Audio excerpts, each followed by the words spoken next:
A cura de um jovem possesso. Toda vez que eu venho pregar aqui ou falar desse estudo, sempre tem um assunto desses delicados, assim. Esse assunto é um assunto delicado realmente, mas como nós somos dependentes de Deus mesmo, todo assunto bíblico se torna assuntos delicados que devemos fazer com muita responsabilidade, e em todos a gente deve também pedir a Deus que nos use, e a todos que nos fale conosco, né, através da sua palavra.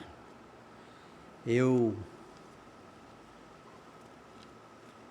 até já contei no PGM, que eu sou apaixonado por PGM, né? Eu gosto muito de estar conversando no PGM, ensinando o que sei, aprendendo o que os outros sabem, e PGM para mim é um lugar excelente. Então, lugar que a gente conta a história, e também quando é necessário, mas sempre ensinando. E eu ouvi não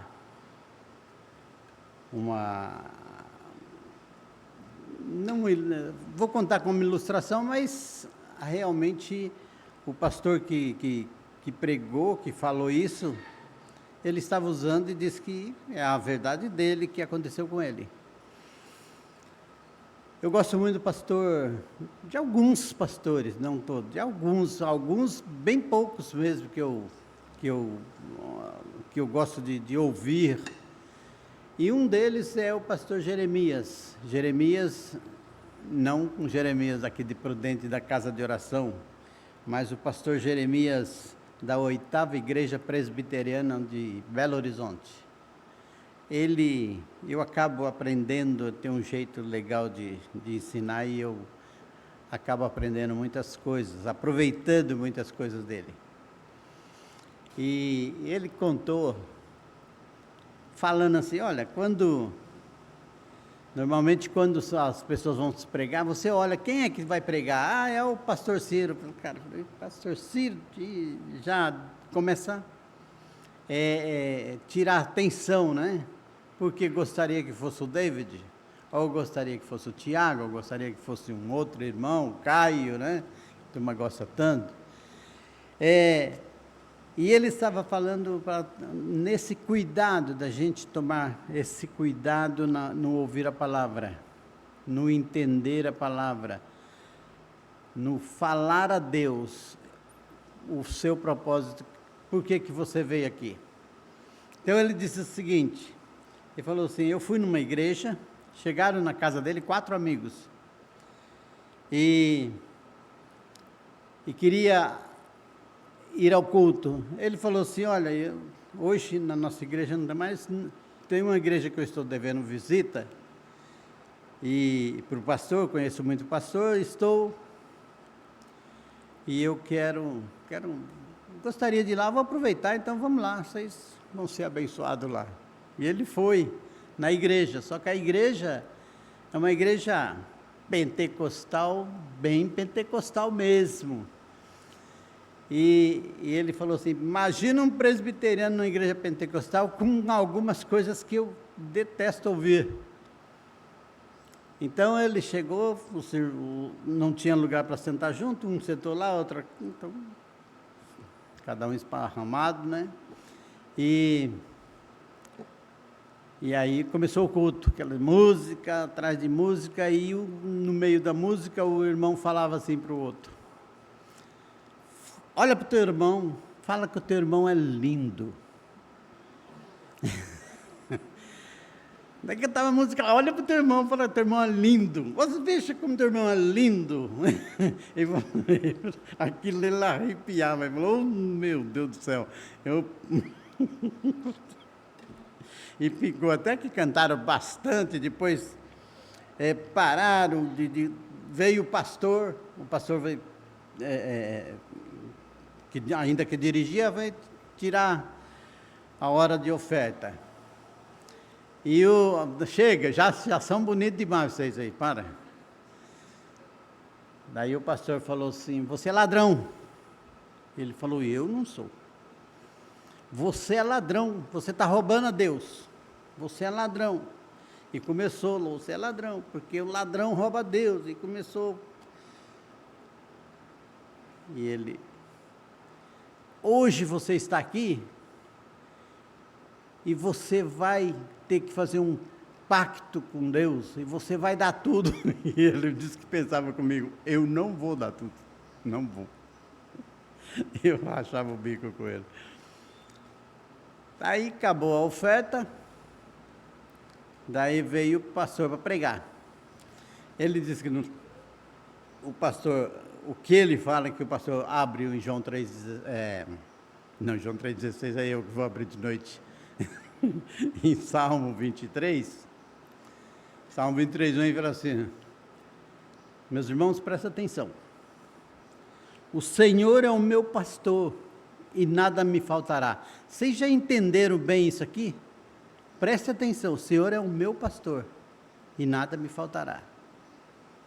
O Senhor é o meu pastor, está escrito que o Senhor é o meu pastor. E ele falou assim, ficou mais ou menos quase meia hora, né? Senhor, meu pastor, não se esqueça disso, o Senhor é o meu pastor. Ele falou, misericórdia, ele já estava bravo. Aí saíram, era perto da casa, todo mundo a pé, e falou, vamos embora. Quando ele saiu da igreja, que ele estava no caminho de casa, ele falou assim para insultar os pastores, falou, que culto, hein, irmão? Mas ele falou, que culto para o culto, hein? Daí o irmão começou, rapaz, falou quase chorando para ele. Eu precisava de ouvir isso.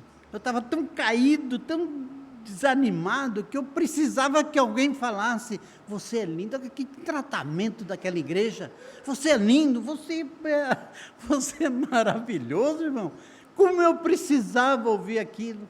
E ele falou assim, o outro nem esperou chegar, falou assim, rapaz, você acredita que a hora que aquele pastor falou, você é ladrão, ele falou, eu sou mesmo, faz tanto tempo que eu não dou dízimo, faz tanto tempo que eu não faço isso, faz tanto tempo que eu não contribuo com nada, faz tanto tempo, eu estou roubando mesmo. E aí falou, na hora que ele falou para dar tudo, eu fui lá e tudo que eu tinha, eu dei naquela oferta lá. Daí o outro já chorando, falou, como que eu queria entender esse texto, que o Senhor é o meu pastor. O Senhor é o meu pastor. Quantas vezes eu queria ouvir isso, quantas vezes eu tive necessidade de ouvir isso. Daí ele falou, eu comecei a chorar, foi eu. E aí que é a grande tacada da coisa. Ele falou assim, eu comecei a chorar. Eu fui na igreja, eu estava lá. A água, Deus fez chover ali, para aquele irmão, para aquele outro, só não olhou eu. Só não, porque eu estava com a minha, preparada a minha mente para não ouvir aquilo. Então, irmãos, eu achei interessante isso, quando a gente vai no culto, tem que ver a situação em que eu estou e colocar diante de Deus, Deus, me acha, não importa o que vai acontecer, que a tua palavra me acha aqui onde eu estou. Não acha o outro, acha aquele outro lá, e se me esquece aqui, não deixa eu voltar para casa, assim, olhando para um e para outro, vendo os outros contarem bênçãos, que ouviu a palavra, que a palavra tocou nele, e eu simplesmente achei ridículo tudo aquilo. Quando eu estiver num culto, Senhor, me acha. Então, é uma lição para nós. Misericórdia. Quando estivermos no culto, ore para que Deus te ache aqui no culto e fale contigo. E quando chegaram junto da multidão, aproximou-se dele um homem que se ajoelhou e disse: Senhor, compadece-te de meu filho, porque é lunático e sofre muito, pois muitas vezes cai no fogo e outras muitas na água. Apresentei-o a teus discípulos, mas eles não puderam curá-lo.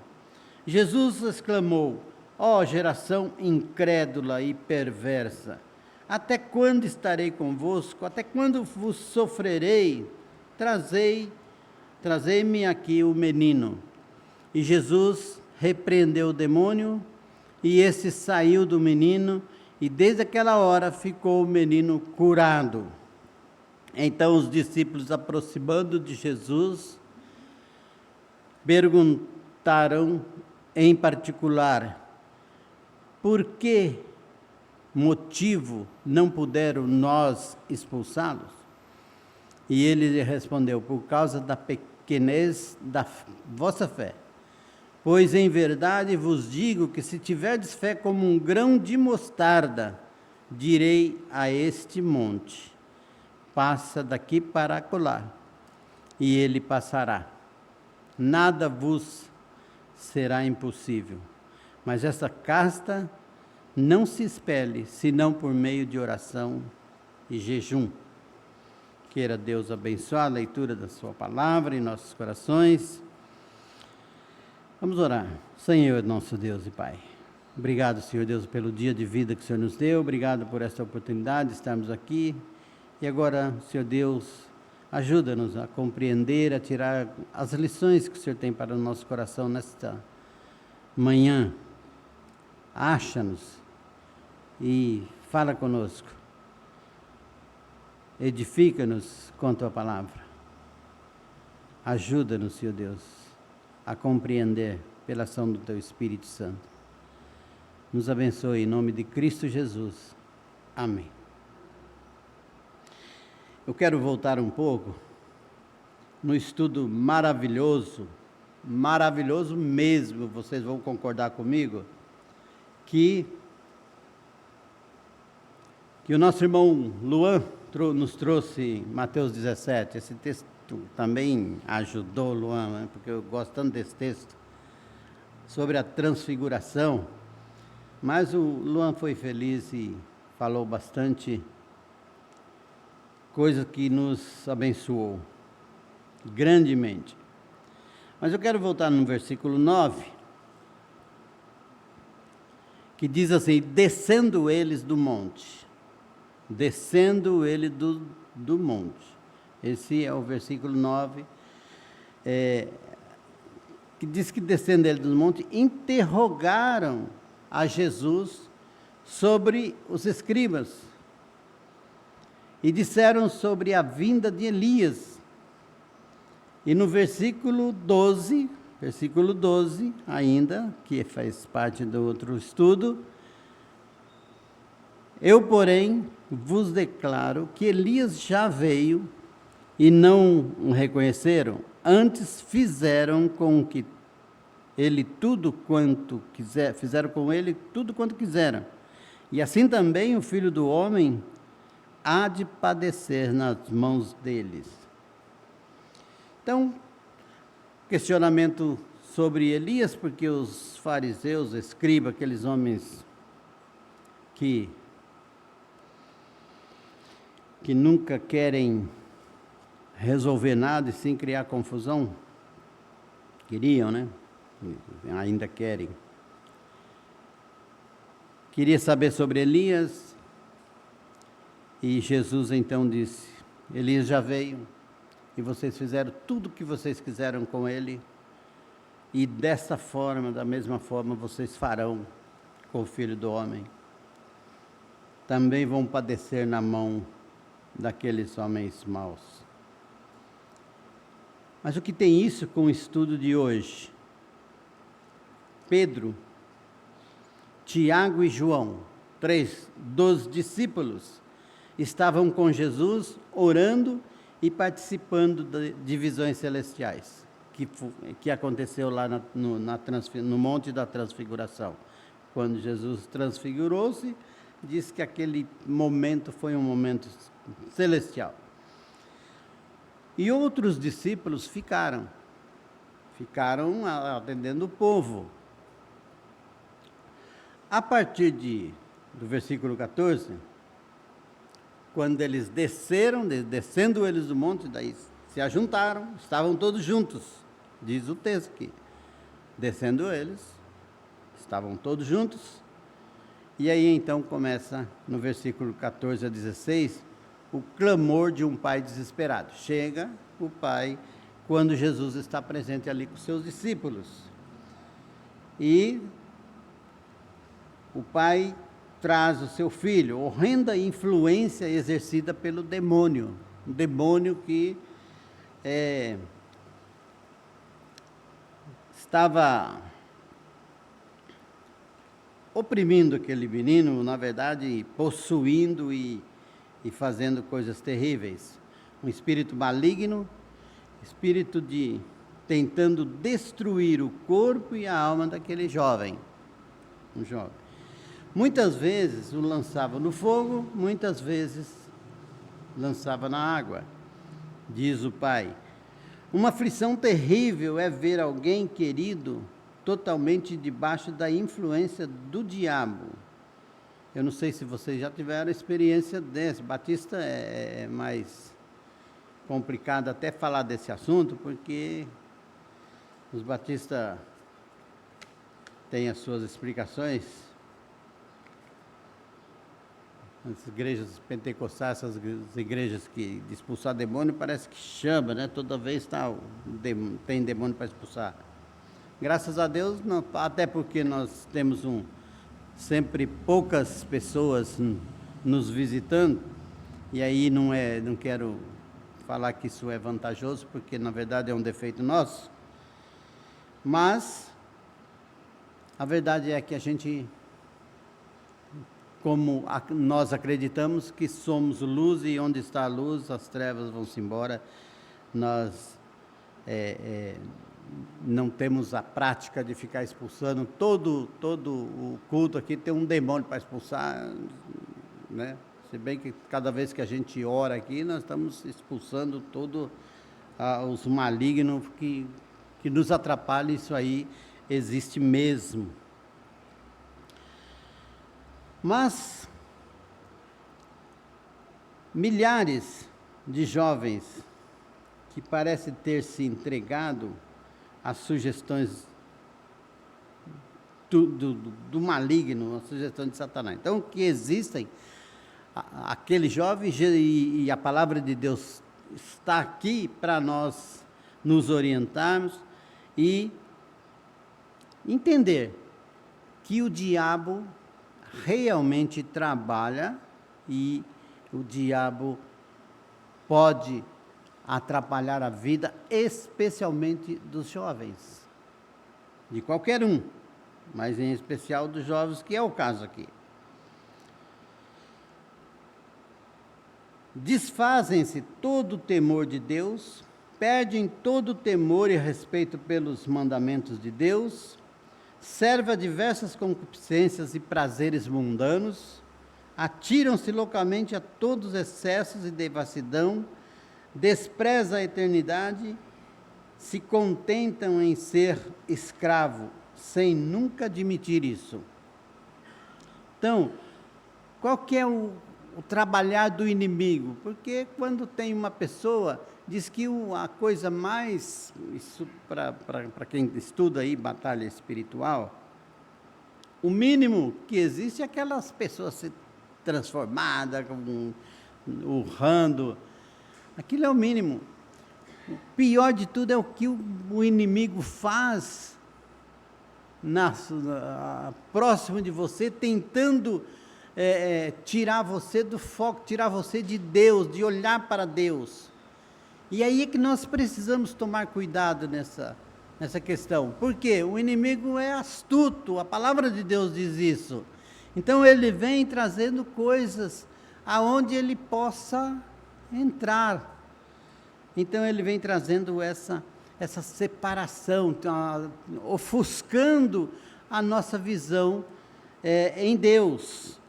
E aí, como o autor do livro sugere aqui, eles perde o temor. Já imaginou um jovem sem temor a Deus, às vezes até criado na igreja, depois não quer saber da igreja mais, sai, não quer, falta de temor a Deus, perde o temor a Deus. A vida mundana começa a se envolver com coisas do mundo, sabe, lá é bom, lá é bom, as coisas do mundo não é esse negócio assim, puxa, eu vou tomar um suco aí, mas é um suco como é que é, aquele remédio amargo lá, como é que é? Boldo. Né? Vou tomar um suco, mas o suco de boldo, né? Quem quer suco de boldo? Né? São doidos mesmo, tomar suco de boldo. Então, a gente toma suco gostoso de outra coisa. Então, o inimigo não vem como suco de boldo, não. Ele vem com coisas, oferecendo coisas boas, que o mundo é bom, e aí vai se envolvendo. Quando você vê, se está fora da igreja, começa a fazer uma analogia entre o mundo e a igreja, e você acha coisas no mundo muito mais. Tem muita gente que fala, igreja, eu sou mais crente aqui fora do que lá dentro, eu sou mais crente do que aqueles que estão lá. Então, essa comparação, esse negócio de eu sou mais crente aqui, eu sou mais crente nessa igreja do que na outra igreja, eu sou mais crente por causa da igreja, olha, sou mais crente por causa de todas as coisas, eu só não sou crente por causa de Jesus, porque eu estou distante de Jesus, muito próximo, dizendo que sou, mas na verdade o inimigo está só separando essa pessoa do foco do verdadeiro cristão, do verdadeiro Cristo. Então, atiram-se localmente a todo excesso de devassidão, porque depois que está no mundo, daí não tem mais jeito, né? Tudo é normal, tudo passa a ser normal.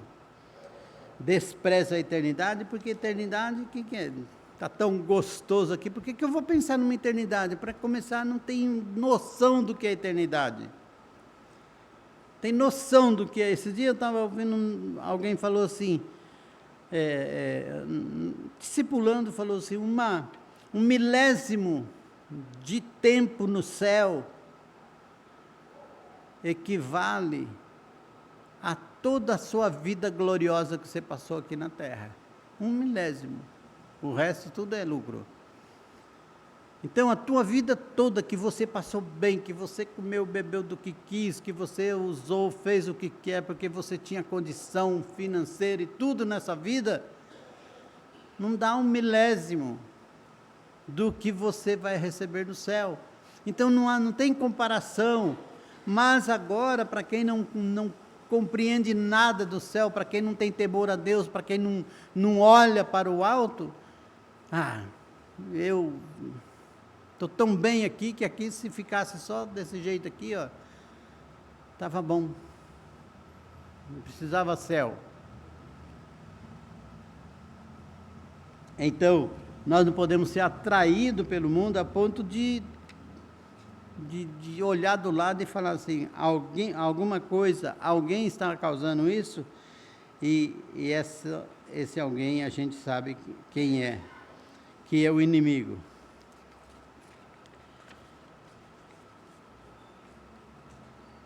Os efeitos da incredulidade.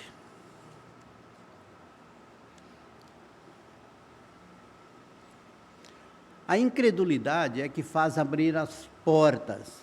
Você já viu a pessoa que fala assim, eu não consigo acreditar, não consigo compreender essa palavra de Deus, a Bíblia, não consigo ler, ele não consegue nada, às vezes está vendo na igreja, fica aqui, mas ele não consegue assimilar o que é espiritual para a vida dele, o que realmente preenche, o que realmente edifica a sua alma.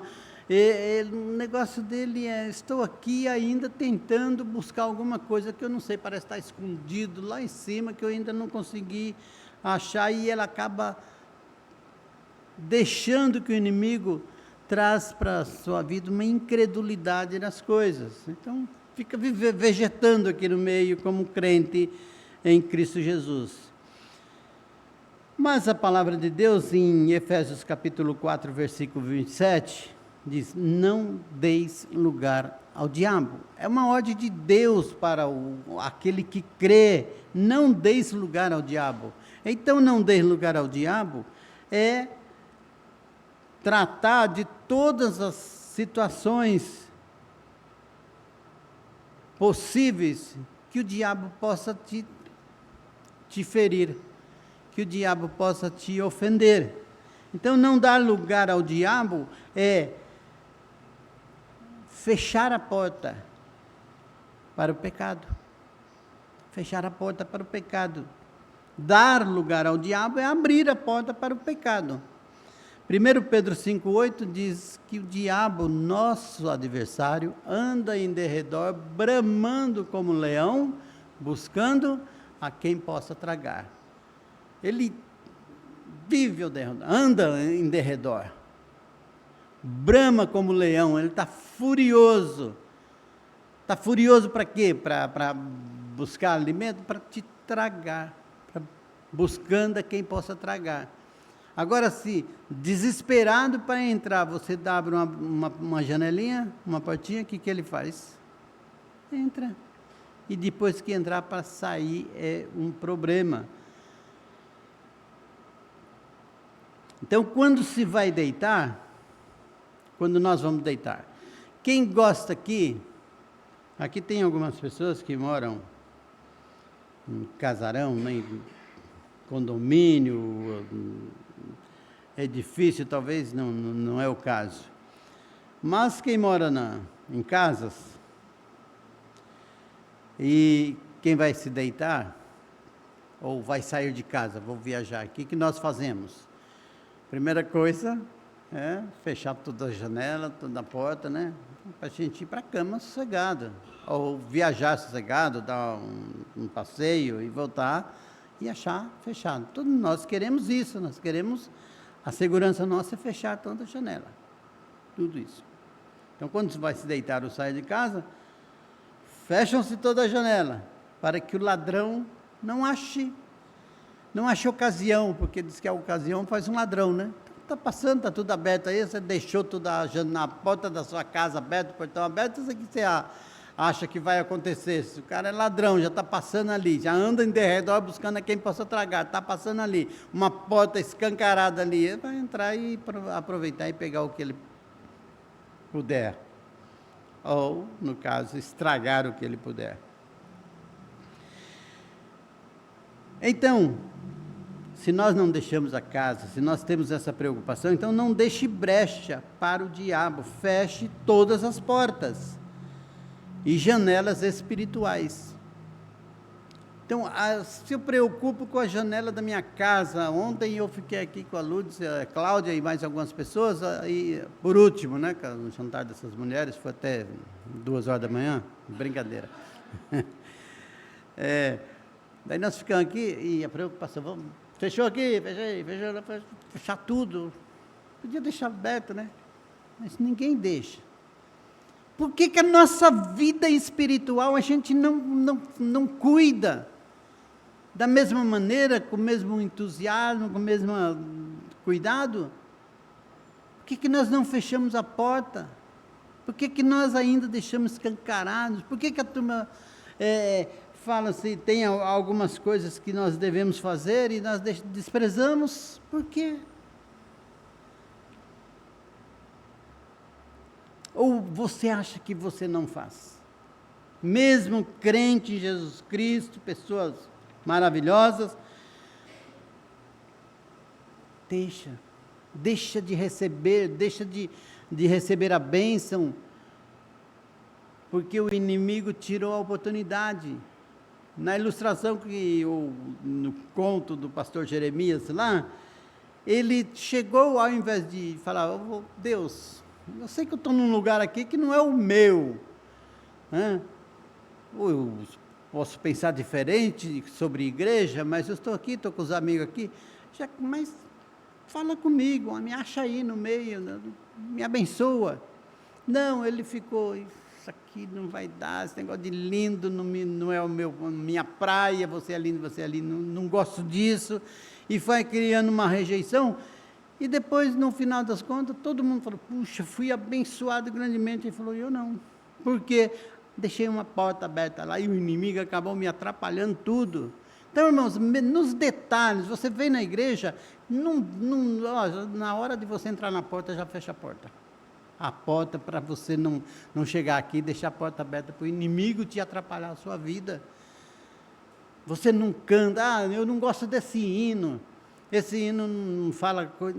Irmãos, nós temos que prestar atenção e até conversar sobre letras de hino, nós concordamos, ainda mais aqui nessa igreja, que tem uma turminha aí que é chata para Mirréis, que é a turma da música, e então eles, é só falar com eles, não concordo com isso, é um prato para eles se debruçarem e cuidar disso.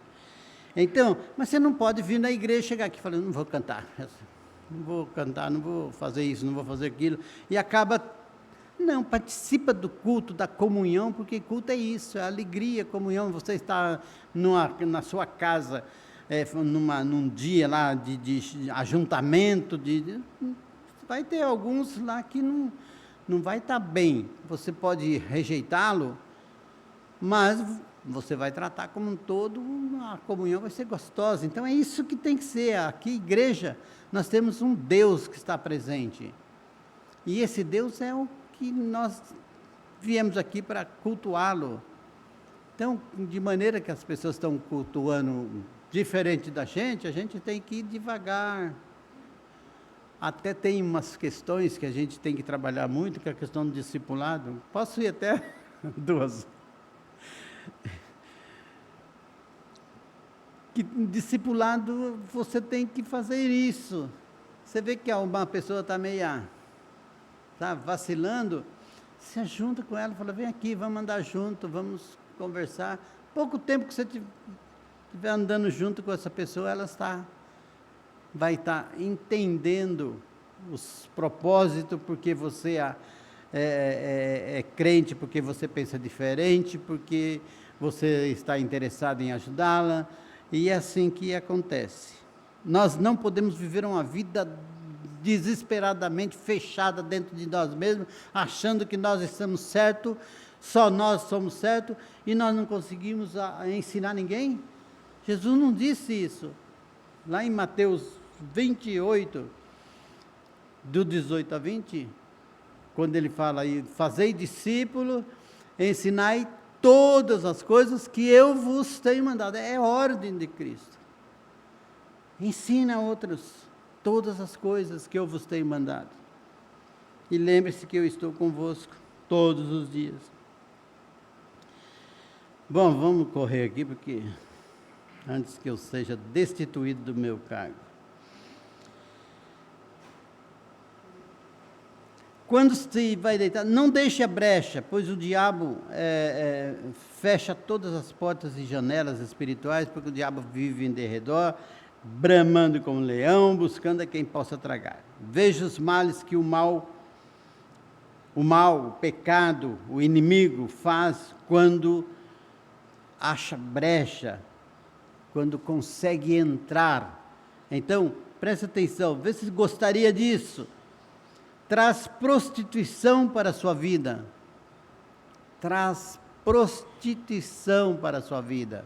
Já viu, as pessoas começam a se envolver com o mundo, daí você fala, e aí? Aconteceu uns negócios aí, estou enrolado.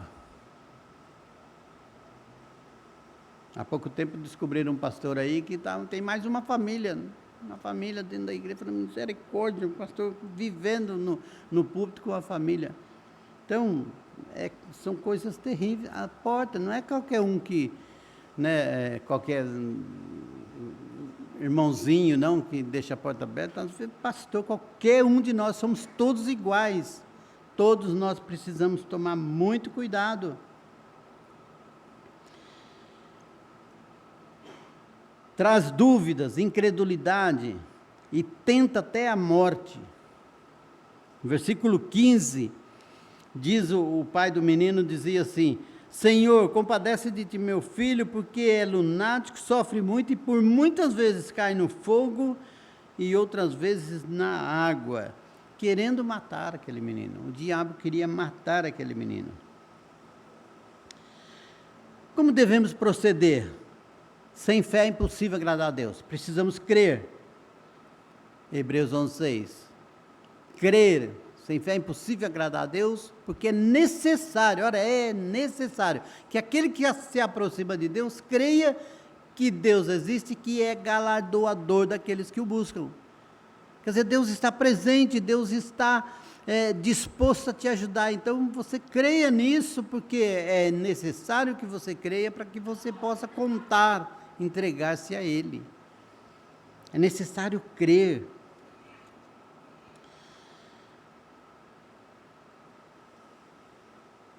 Posso ter fé ouvindo a palavra de Deus. Como eu tenho fé? Romanos 10:17, de sorte que a fé vem pelo ouvir a palavra de Deus, ou de sorte que a fé vem pela ouvir a palavra e a palavra de Deus. Posso ter fé, posso fortalecer-vos vestindo de toda a armadura de Deus. Hebreus 6 é Deus da armadura. Revestir de toda a armadura de Deus, e fala aí, porque nós não temos que lutar. Não é revestir a armadura para mim se livrar do Flávio. Eu não estou aqui para vestir. Deus não deu a armadura para mim se livrar do Flávio, não. Deus deu o braço para mim dar para ele. Falou, vamos andar junto, vamos nos abençoar. Deus deu a armadura porque nós temos um inimigo, e falou assim, não é para lutar contra a carne e o sangue, mas contra os príncipes das hostes espirituais, da maldade. É contra ele. A armadura é para lutar contra o diabo, para ser protegido. Terceiro ponto, o poder da oração. A oração é a única reunião que fazemos com Pai, Filho e Espírito. Que privilégio, Pai, Filho e Espírito Santo, nós podemos orar. Olha, nós não temos ideia do que é bom e o quanto é maravilhoso estarmos em oração e contar as bênçãos de que Deus tem feito por meio da oração. Nós temos prestado atenção por causa do nosso culto de oração. São poucas pessoas que tem uns livros ali que eles marcam todo pedido, e a gente vai apagando aquilo que vem recebendo, e olha, tem trocado muito. Esse aí pode apagar, já recebeu a bênção. Por falar nisso, nós estávamos orando bastante tempo para a irmã Jaqueline, que ganhou neném, e o neném veio muito antecipado, parece que 2 ou 3 meses antes, não sei precisar. Mas a verdade é que ficou internado até semana passada. Isso já fazia quase um mês, por aí, mais ou menos um mês, internado. Sim, tentando reabilitar o menino que nasceu prematuro demais. Graça, está em casa. Está lá, está felicidade geral. Então, a oração é esta reunião que podemos fazer. Nós temos Pai, Filho e Espírito Santo, e nós podemos invocá-lo em todo lugar. Agora, eu falei do Luan e voltei lá, justamente para dizer isso. É uma coisa que eu penso, né? Não vi nenhum comentário que pudesse confirmar isso, nem a favor nem contra, mas somente Pedro, Tiago e João estavam com Jesus em oração. Foram subir o monte, Jesus convidou Pedro, Tiago e João e foram para lá. Os outros discípulos ficaram. Quando eles desceram do monte, o que aconteceu? O pai do menino já veio, meus filhos, está com problema, tem misericórdia, ajuda-nos. eu falei com os seus discípulos. Quem eram os discípulos que ele tinha falado? Aqueles que ficaram. Não estava Pedro, Tiago e João, e eu não quero dizer que eles eram melhores do que aqueles que ficaram, que talvez eles pudessem expulsá-lo. Mas uma coisa, quando eu vejo a palavra de Jesus lá no final,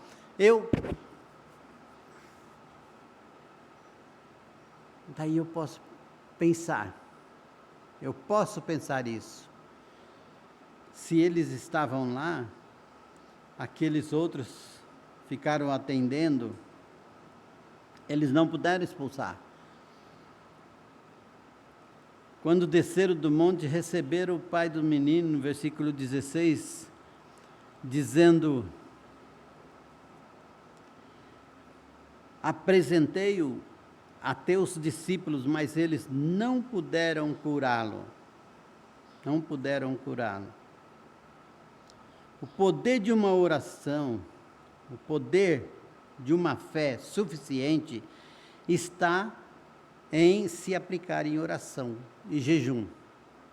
Nem todo mundo é adepto a jejum, mas oração e jejum é bíblico, está na palavra de Deus. A palavra vem, pela palavra vem a fé, pela fé vem a oração, e pela oração o fechar da porta para o pecado. Nós precisamos orar. Jesus diz no versículo, a partir do versículo 18, Jesus repreendeu o demônio, e esse saiu do menino, e desde aquela hora ficou o menino curado.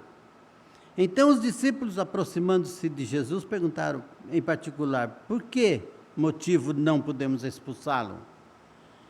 E ele respondeu: por causa da pequenez da vossa fé. Pequena fé, esse foi o motivo.